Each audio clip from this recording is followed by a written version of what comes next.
How does a sourdough? Testing different inclusions to see if it's a hit or a miss. Let's try BISCOFF cookie butter. The inspiration for this recipe came from my first trip to Korea, where I first got to try these addictive cookies. I started this recipe by spreading cookie butter onto a parchment paper, then placed the tray in the freezer. My goal was to get the cookie butter to firm up a little bit so it'd be easier to cut up into pieces. After I placed the cookie butter in the freezer, it's time to start working on the dough. I started with an autolyse by mixing bread flour and water. Cover and let that sit for 1 hour.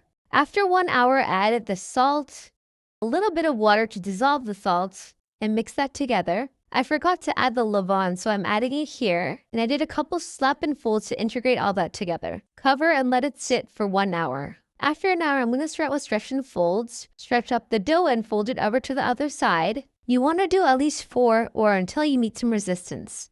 Cover and let it rest for 30 to 45 minutes. During the second set of stretch and folds, I added in crushed cookies and the frozen cookie butter I cut up. I then did some stretch and folds. Cover and let it rest for 30 to 45 minutes. On the third set of stretch and folds, I basically repeated the same process. Cover and let it sit for 30 to 45 minutes. After the rest period, we're going to do a final set of stretch and folds. And after that, cover until bulk fermentation is complete. This is how the dough looks like after bulk fermentation is complete. We're going to shape the dough now. Stretch out the dough and fold as seen here. And then transfer to a rice flour lined banneton and place in the fridge overnight. See you tomorrow.